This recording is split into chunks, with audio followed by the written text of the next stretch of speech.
Next up, we got Fetty Wap's unexpected demise. Fetty Billboard Wap is #1 going to serve a 40 years in minimum of prison. 1,825 days in prison, and he's That's facing up crazy. to 40 years for the crimes of conspiring to distribute over 500 grams of cocaine. But in 2015, he was on top of the world and had the music game in a chokehold. You heard at least one of his songs every day, multiple times per day for over a year straight. His first 4 songs he ever released debuted in the top 10 on the Billboard Hot Rap charts and remained in the top 10 simultaneously, something that was never So done he was before. flipping the rap Even has money. The rare achievement He was of flipping earning the a rap diamond money. single, which is 10 million records sold. He was Fetty Wap investing, made dog. basically How you every wrong gonna decision knock him once. down, bro? He was just trying to invest. Make throughout his entire career. He stayed loyal to the wrong people, made terrible financial decisions, and sabotaged his own career. Most people have no idea what even happened to him. How did he go from being a beloved superstar to a drug trafficking kingpin? Well, the story is even more tragic than we thought. Willie Maxwell had all the odds stacked against him, starting with the day he went blind. He was born with glaucoma, which in short causes fluid to build up in the eyes, putting pressure That's on the how he optic went nerve, blind? making it hard to see. At 6 months old, he had reconstructive eye surgery, and luckily the doctor was able to save one of them. Then at age 12, he decided he didn't like the prosthetic eye and embraced showing his blind eye. I was born with glaucoma, and I lost the eye at 6 months. And I got reconstructive surgery when I was 12.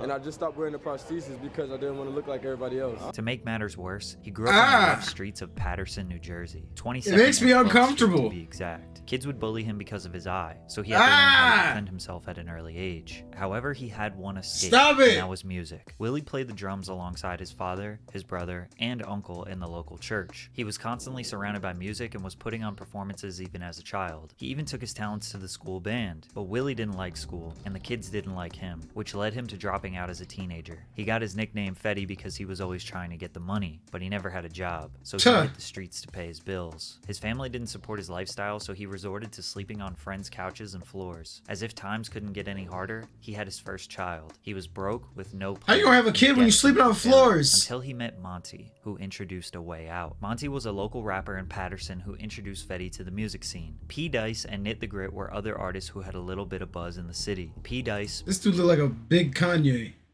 Tell me he don't. Oh, you can't even see him. Look. This dude look like a big Kanye. Tell me he don't. Monty, Fetty, and a few others started calling themselves the Remy Boys, based on their love for Remy Martin's 1738 cognac. The third song Penny's Fetty better. ever recorded was Trap Queen. He always knew it was a hit, but it went unnoticed for years. Nit the Grit saw potential in the group and decided to quit his own rap career and start a production company / label called RGF Productions, and he signed them. But Nit was new to the business, and he needed help promoting his artists. He got connected with Muscle Team Fuzz, who is an OG in Patterson, rapper, CEO, community leader, among other things. Fuzz took Nit under his wing, showed him how to move like a boss, and how to get the support of Patterson. He's been in Fetty some getting involved fights. with these guys would be the best and the worst thing. He's ever been in happened some to him. fights. Look Nit at and that the Remy Boys would nose. stand outside of Broadway Pizza in Patterson selling CDs. Fetty was okay with the traditional way of getting poppin' locally because his only goal was to get lit in his city. He never thought he had more potential than that, but once they took to the internet, everything changed. Fetty posted Trap Queen on his SoundCloud and YouTube, then promoted it on Instagram every single day trying to make some noise online. Despite his efforts, it was mostly unnoticed, gaining about 1,000 streams per day. At the time, he also released That's 679 not bad. with Monty and P. Dice. Nit and Fuzz knew these guys were making hits, and they were using all their connections in New Jersey and New York City to get these songs played in the clubs. Fuzz's artist Franco linked up with Fetty to make the song Zoowop. This one was getting even more What the hell traction is than Trap that? Queen. With RGF and Muscle Team Entertainment working together, Patterson was unified What is and Zoowop? about to put New Jersey on the map. By September 2014, Fetty Wap was a local star. Even in the middle of the internet age, Fetty managed to blow up the traditional way, in his city. 1 month later, Bobby Shmurda, who was at the peak of his career, posted a video of himself singing Trap Queen on Instagram. Blogs started covering the song, he did his first interview Is with that- Complex, what? and the internet was trying to figure out who this one-eyed rapper I didn't know was. that's where He this secured a came. record I deal didn't know with that's how it all started. However, they gave him him a small advance of $200,000 because they didn't believe in his other songs. They only thought Trap Queen was a hit. 300 started pushing Trap Queen to radio stations all over the country, and in the beginning of 2015, the music video started gaining over 200,000 views per day. Funk Flex debuted a remix with French Montana on Hot 97. Rihanna said in an interview that it was the last song she purchased. Then Kanye brought out Fetty to perform at the Rock City Classic in New York City. Shortly after, Trap Queen debuted at number 86 on the Billboard Hot 100, 1 year after. So how long was? Oh, I was just about to say, how long was it out? He went from local legend to mainstream household name in just a few months, but he didn't want all the fame for himself. Like, I had a plan of how this shit was supposed to go. You know what I'm saying? Like, and that was supposed to be Monty's record. That was Monty's breakthrough record. Like, he was supposed to, boom, all right, Fetty Wap goes on tour, Monty goes on tour. You know what I'm saying? Was it supposed to be Fetty Wap and then Monty on the tour with Fetty Wap? The record he was talking about was My Way, the now 3 times platinum That song was supposed fire. to be Monty's breakout single. It was actually Monty's song to begin with, but Drake heard it in the club, asked Fetty through Instagram DMs if he could remix a song. Fetty asked Drake if he could just leave Fetty on the hook, remove his verse, and just have Drake and Monty on the verses. But the OVO team kicked Monty off the song and released it on SoundCloud without Fetty's approval. That's crazy. Spoiled Monty's debut. The song was blowing up on the internet, but that's neither Fetty crazy. nor 300 Records ever really promoted the song. It wasn't even available on iTunes or streaming because Fetty didn't like the way Drake handled that business. Instead, they re-released the old track 679 to focus more on the Remy Boys. 679 hit Billboard immediately. Then a month later, his 4th single, Again, also hit the top 10 on the Billboard Hot Rap charts. By mid-2015, Fetty had his first 4 singles in regular rotation on the radio, but the fame never got to his head. When he made his first $1 million, he gave it to Knit the Grit for signing him to RGF and making all of this possible. That was But fucking Fetty spent his stupid. money recklessly. That was Most fucking star thing I've stupid. done, I spent a lot of money. I can Right. say that. On this particular trip, I was like $8 million. On one trip. Yeah. Well, we go to the hotel, and the hotel like, yo, we don't have enough rooms. And I'm like, you know what? I don't want to hear this. Right. Call my man like, yo, I need a house right now. Right. They're like, you want to rent it? I'm like, no, I'm just gonna buy it. Oh Like, man, I gotta You feel sure? good. I'm like, yeah, I'm just gonna buy it. I was doing like 150,000 a month in bills, but that's the dumbest shit I was doing. Yeah, that was Like, fucking if stupid. I had to, it was jewelry and like apartments. I had a lot of fucking apartments. I was traveling with Wasting 14, money. 15 niggas, 16 niggas, maybe sometimes 30 niggas. My worst shopping experiences was Barney's when the Balmain shit came out. Yeah. We talking about $1,300, $1,400, $1,500 pair of jeans, bro. I'm buying 30 pair of jeans. Now, mind you, I'm only wearing 1 pair, but we spending 45. I'm spending 45,000 in this motherfucker on jeans, bro. I ain't Tuh. got my shirt yet. Fetty would travel Huh. with 15 to 30 people. I ain't even paying get for my all of their shirt expenses, yet. Buying them all chains, spending $45,000 on jeans just so everyone could have a That's how a pair, lot of these bringing them rappers go all on broke. stage during his shows. He wanted to show everyone the lifestyle, not because he felt pressure, but because he genuinely loved his people. When his debut album was finalized, he took the Drake feature off of My Way That's to help fair. Monty, which seemed That's fair. honorable, but this genuinely hurt his career, and Knit the Grit didn't step in to try to force Fetty to do it. Drake and Fetty never talked again. One thing about me at that time, bro, nobody could tell me shit. Like at that time of my life, like 2015, 2016, you couldn't tell me nothing. The selfishness part was me. That wasn't for nobody else. That was me. I knew a certain shit I could have did to make my shit better, but I ain't want to. Like, bro, a lot of shit that I went through, like I said, I'm happy all that shit happened. But yeah, for the most part, a lot of that shit was my fault, bro. Like, Yeah, Unfortunately, fair. in the music He accepts industry, it. You have to make sacrifices. He knows what he was Fetty doing. Didn't care. His management wanted let to. him be the boss and make the It decisions. was what he felt wanted to more do. Like a regular dude than an industry dude. He hated That's the what he idea of wanted to connecting do. with celebrities and networking. He thought it was all fake. He wanted to be with his The real nigga doing what he friends in wanted New to Jersey. do. He Nah, gave that's everyone fair. from Jersey a feature for free. Can't hate He on hated that. interviews. He was quiet and humble. He focused on everyone but himself, which is respectable, but not marketable and not good for business. Unfortunately, no matter how much love he showed to the people around him, despite all the money he shared, it got bad for Fetty, and they turned on him. Oh, yeah, damn. everybody got that shit. Everybody. If you from the hood and you make it out, it's the hood curse.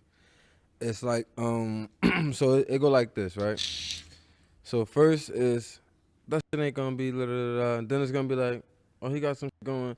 And then it's like everybody supporting you. Oh, yeah, we gonna make it. He about to make it, and then when you make it, it's like, all right, well, he ain't come back and do this, and he ain't and that's the hood curse. Fetty took care of a lot of people, gave them money, gave them opportunities. What they did with that was up to them. He realized some people took the money and expected more handouts, and some people used it to genuinely kickstart their own careers. But the first fallout started with P. Dice, who was on the last verse of 679, in which Fetty removed from his album. P. Dice wasn't around much, and most people don't even remember him as part of the Remy Boys. What I told Dice was, if you gonna be a Remy boy till it's time for you to branch off the right way and bring your team up, my nigga. Don't come do shows here, do shows there, and think I'm gonna pay you like I'm paying everybody else. It don't work that way, my nigga. I could do 3 shows and be good for a couple months, my nigga. You just couldn't wait for that. That wasn't what you wanted. It was taking too long for P. Dice. Monty? Monty's well taken care of. But Dice says that the beef originated with Tax G, a New Jersey rapper who claims that Fetty Wap stole his sound and look. Then Dice got into an altercation with Tax G, and in response they pressed Fetty Wap and said, either we go after Dice or all of y'all, and Fetty dropped Dice to avoid the beef with Tax G. We don't know if Dice is telling the truth, but a video did go on the internet of him getting jumped. They ripped me with it at first, then I hit the ground, back up. That's when the trouble started. One of them was like, yo, what you want to do? I mean, the other one was like, nah, it ain't that serious. And that's when the phone came out. That's when the recorder started, so. Now people knew this was serious. Pete Dice started plotting his get back. In the meantime, Fetty had another big song with Lil Dicky called Save That Money, a song with David Guetta, a big song with Kid Ink, one with K-Camp, and another huge one with Fifth Harmony called In My Head. He cruised through 2016 I don't remember that with a one. bunch of big features. I don't remember that His one. solo song was called Wake Up, which some people consider a hit, but he wasn't even coming close to matching the takeover he had the year prior. Then he found out his own label could have been preventing his growth. Nit the Grit has to sign off on everything that Fetty does. Fetty was loyal to Nit since he brought him up from nothing. Apparently Future, Justin Bieber, and Beyonce all wanted to take Fetty on a world tour during his peak. Nit tried to negotiate having the Remy Boys and RGF artists on the bill, and obviously they weren't interested. They just wanted Fetty. Allegedly, Nit denied all of these tours and had Fetty go on his own solo tour with the other RGF artists so that Nit could grow his roster instead of catapulting Fetty into even more fame. Nit says that Fetty was the one who didn't want to do it and that he wanted to stay loyal. I believe that. Nit also admits that he had very little business experience and knowledge. He also admits that the lawyer he hired to represent them all the way back to the first deal with 300 wasn't exactly the most top-of-the-line entertainment lawyer. If Fetty had gone on any one of those tours, his buzz probably would have lasted much longer. So it's unclear if Nit was trying to sabotage them intentionally, his lack of experience hurt them, or if it was Fetty just being stubborn. Because as we know, after 2016, Fetty Wap seemingly disappeared. But he wasn't even welcome in his hometown. That's a fact. He dropped a banger in like 2018. And they condemned He dropped a couple of bangers in like 2018 and then disappeared again. So Fetty Wap, if you like that and you saying you run the city, we gonna be on your block shooting this video. You know what I'm saying? Right. With your niggas. A bunch of Patterson rappers filmed a diss track on 22nd and 12th, where Fetty is from, just to prove that Fetty was not a real gangster. And didn't no one hear that shit. Anything in Patterson. A few months later, there would be a robbery involving Fetty where 3 people got shot with non-critical injuries. His chain got stolen, and Fuzz posted himself on Instagram wearing it. Fetty allegedly reported the stolen property to the police, which got Fuzz locked up. Fetty even dissed P. Dice in his 2017 track called A. But most of you are probably wondering why Fetty would still be beefing with the guys from his hood after 2 years of being mainstream. Well, Fetty's pride started to act up. He thought he did nothing but good for his city, did everything he could to help as many people as possible, and they still were not happy. He said in 2017 he started to wake up and realize how messed up his life was. Like 2017, that shit was like a different year for me. You feel me? Like all jokes aside, like I was a little fucked up that year, man. Like I was, you see, I started number chasing. So in my mind, I'm like, oh, I'm done. It's over. Fetty Wap is over with. Like. Fetty was scrambling to get his finances in order. He had to clean house, downsize his team, and make sure he doesn't go broke. He looked at Nit. He started to question what he even did for him in the first place. Nit gets paid before Fetty does, so he needed to assess if he was actually helping. That's how it works when you sign them dumbass deals. Fetty hasn't been on good terms with the man who pays him and has to approve every song, every show, every brand deal, literally everything he does. How can a career progress from there? Well, it can't. By 2018, everyone forgot about Fetty Wap. Granted, most of this happened behind closed doors. People have very fond memories of him. He didn't go out sad. He didn't embarrass himself. He just kind of faded away and nobody really asked any questions. I fell off musically by being popular, but I I built myself to be able to bring myself back up. Despite spending money recklessly, Fetty prides himself on being very good with his money. But the charges he was found guilty on strongly suggest that it wasn't just his music money that kept him rich all these years. Yeah, I was just about to say, Fetty Wap was he's flipping his shit. He got off stage at Rolling Loud in New York. He was charged with conspiracy to distribute and possess controlled substances. The press release showed that the officers seized 16 kilograms of cocaine, 2 kilograms of heroin, numerous fentanyl pills, 16 kilos of coke, a rifle, a .40 caliber pistol, and ammunition. Maxwell, along with 5 others, allegedly trafficked more than 100 kilos of opioids, including fentanyl, heroin, cocaine, and crack from the West Coast and sold the deadly drugs in New Jersey and across Long Island, officials said. Now this is big-time drug dealing, not just some small operation. However, a couple weeks later, he got out on a $500,000 bond. It was a big story for sure, but I feel a lot of his mainstream audience didn't even know about this. Plus, I didn't know he got out. Did a bunch I heard he went in. Interviews, and went on a press tour for his 2021 album, The Butterfly Effect. This album slipped totally under the radar because I heard that album. Had no hits on it. Fast forward in nah, that album had a couple on it. His bond had a couple on it after allegedly threatening to end someone while pointing a strap at them on a FaceTime call. So he was arrested again. In August, that was he pled stupid. Guilty to 1 count of intent to distribute controlled substances, including cocaine, heroin, and fentanyl. He still is yet to be sentenced, but he's facing a minimum of 5 years. But the biggest question everyone wants answered: why? Is this a setup? Is he actually a kingpin drug lord? Why didn't he just make music? Yeah, no, he's selling drugs. I don't know anything about the streets, but I did find a clip explaining the mentality a little bit. I'm sure Fetty could still get 20,000 a show, but that ain't enough for the lifestyle he created. Can't keep up. So you like, I'm gonna take my last, I'm gonna put it here. I got my little cousin them, my little homie them. Yeah, shit, exactly. I'm gonna make a play, buy some bags, put these niggas on. We got straps, we good. Exactly. Fast, you're in organized crime. People assume that Fetty was getting money in the exactly. streets, and that's why he didn't need to keep making music. Maybe that's true. Maybe all the beefs with the guys in Patterson was not actually about music, popularity, and jealousy. Maybe something a little bit deeper and darker. Maybe Fetty Wap is just not who we expected him to be. Or maybe he's being set up. Which in that case, maybe his management is the reason why his career spiraled. They never believed he would be bigger than Trap Queen, and he had to fight to prove himself to his own team. Then when he made multiple hits, his pride got in the way of advancing any further. Maybe his own ego got in the way, and he just simply did not want to be famous. It was an amalgamation of all the things. A lifetime, and Surely. he was okay with that. Just wanted to focus on being a normal person, just like you and me.